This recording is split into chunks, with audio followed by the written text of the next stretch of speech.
শুধু কাউন্সিলরের কাজ নয়, মানুষের সেবায় যে মমতা ব্যানার্জি যে আদর্শ ঠিক করেছে, এই আদর্শে আমাদের পরবর্তী প্রজন্মকে এই আদর্শের দীক্ষিতা নিয়ে এগিয়ে নিয়ে যাচ্ছেন এবং তার নিজের বাবার যে কাজ, এই কাজগুলো আরো অগ্রসরী করছেন। এই আমাদের সকলের অত্যন্ত প্রিয় অরিজিৎ দাস ঠাকুর, আমাদের রানা। 2018 সালে যখন আমি মেয়র হলাম, মমতা বন্দ্যোপাধ্যায় যখন এই দায়িত্বটা আমায় দিলেন, সেই সময় মমতা বন্দ্যোপাধ্যায় বলেছিলেন যে তোমার কাছে প্রায়োরিটি হচ্ছে জল এবং জল সাপ্লাই। যাদবপুর কালীগঞ্জ অঞ্চলে এখনো 90% লোক ডিপ টিউবওয়েলে নির্ভরশীল, তাই সেখানে পরিশোধীয় পানীয় জল আনা এটা তোমার কর্তব্য। এই কাজটাকে তুমি আগে প্রায়োরিটি দেবে এবং সেই কাজটা করবে। সেই মতন তখন যিনি ডিজি ছিলেন মৈনাক মুখার্জি, সাথে বসে আমরা একটা প্ল্যান করে নিলাম। তার সাথে ম্যাজিক স্টিক নেই যে 1000 কোটি টাকা প্রয়োজন, আমি চাইবো আর কলকাতা কর্পোরেশনে এসে যাবে, সেটাও ট্যাক্স করে দিলাম মুম্বাই মিউনিসিপ্যাল কর্পোরেশনের মতন যে একদিনে 2000 কোটি টাকা উঠে গেল, সেটাও আমার নেত্রী আমাকে করতে দেবেন।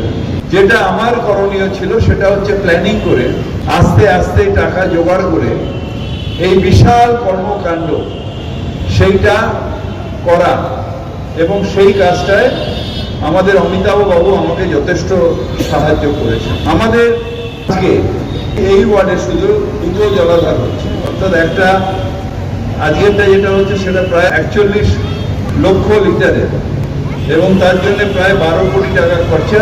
24 মাস বলেছে। আমি অমিতাভ বাবুকে বলবো এটা শেষ করতে হবে 1 বছরের। তার কারণ 2টো জল প্রকল্প, যেটা যাদবপুর এবং টালিগঞ্জের মানুষের জন্য হচ্ছে। একটা গড়িয়াতে ঠিক ঢালাই ব্রিজের পাশে পাইপ মাঠ ছিল বলে সেটা নিয়ে আমি যেহেতু নিজেই ক্লেম নিয়েছে চেয়ারম্যান, ওই মাঠটা ক্লেম নিয়েছিল, আমি দিয়ে দিয়েছি। ওখানে একটা জল প্রকল্প প্রায় শেষ অংশে হয়েছে, আর হয়তো 1 মাসের মধ্যে শুরু হবে। নেক্সট গরমের আগে তো নিশ্চিতভাবে পুরো ক্যাপাসিটিতে এটা চালু হয়ে যাবে। সেটা 10 মিলিয়ন গ্যালন জল প্রকল্প, সেটা হবে। আরেকটা জল প্রকল্প হচ্ছে, সেটা হচ্ছে আমাদের ধাপার মাঠে, সেখানে আরেকটা 30 মিলিয়ন গ্যালনের ছিল, তাকে আরো 20 মিলিয়ন গ্যালন বাড়িয়ে সেটাও এই গরমের আগে সেই জল প্রকল্পটাও শেষ হয়ে যাবে। অর্থাৎ যখন গ্রীষ্মে মানুষ জল প্রতিভাবে চাইবে, সেই সময় জল অভাব আর এই অঞ্চলগুলো থাকবে না। আমার নেত্রী মমতা বন্দ্যোপাধ্যায়কে কথা দেওয়ার এই কাজটা অন্তত আমার এই যে মেয়রের টার্ম আর তারপরে ডিসেম্বরে শেষ হবে, পরের ডিসেম্বরে, তার আগে এই কাজগুলো আমি করে যাব। আপনার সাথে সগর্বে বলতে পারি, আমি যখন মেয়রের দায়িত্ব নিয়েছিলাম তখন আমাদের এইখানে 38টা এরকম বুস্টিং পাম্পিং স্টেশন ছিল এই শহরে, আর আমি আসার পরে এখনো পর্যন্ত 39টার কাজ চলছে।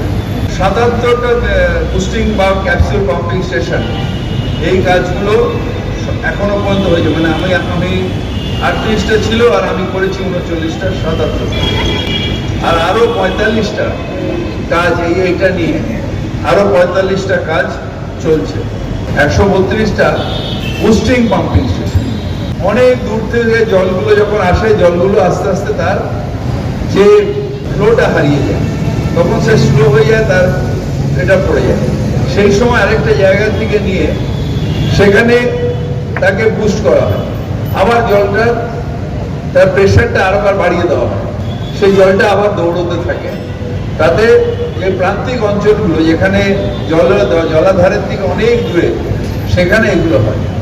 ওয়াটার পিউরিফিকেশন সেন্টার হচ্ছে 10 মিলিয়ন গ্যালনের এদিকে হচ্ছে, কিন্তু তাছাড়াও যাতে আপনাদের প্রেশারটা সবসময় ভালো থাকে, সেই কাজটা করার জন্যেই এই বুস্টিং পাম্পিং স্টেশনগুলো আমরা করছি। আমাদের প্রায় এখন আমাদের ফলতাতে 262, গার্ডেন নিচে 210, ধাপাতে এখন 30 আছে, আরো 20 হবে, জোড়াবাগানে 8 আছে, আর ওয়াটগঞ্জে 5 আছে। আমাদের টোটাল 2011 পর থেকে আমরা 142 মিলিয়ন গ্যালন করেছি, আর এই 30টা আরো আমরা করছি। এবং আমাদের যে পাইপলাইনে প্রায় 40 মিলিয়ন গ্যালন আরও আমরা করব, যেটা গার্ডেন রিচে আরেকটা জায়গা আমরা পেয়েছি, সেই জায়গায় 40 মিলিয়ন গ্যালন আরও জল করব। এটা টোটাল যাতে কলকাতায় 25 বছর বাদে, নিশ্চিতভাবে ততদিন হয়তো আমি বাঁচব না, কিন্তু যাতে জলের অভাব, যে অভাব আমার প্রজন্ম দেখে গেল, যে অভাব 34 বছর যেটা দেবব্রতমে থাকার পরেও প্ল্যানিং করলো না, সেইটা যাতে আমরা করে দিয়ে যেতে পারি এবং আমাদের পরের প্রজন্ম যাতে এখানে দাঁড়িয়ে আমাদের ধন্যবাদ দিতে পারে, সেই জন্য এই পুরো প্ল্যানিংটা আমার করা। এবং এইটা আমার যারা সহযোগী ইঞ্জিনিয়াররা রয়েছেন, পিডি রয়েছেন, তারা সবাই মিলে আমরা বসে এই কাজটা করছি। টাকা আনার দায়িত্বটা আমার, তাই যেখান দিয়ে হোক টাকাটা নিয়ে এসে ওনাদের যোগান দিচ্ছি, কাজটা ওনারা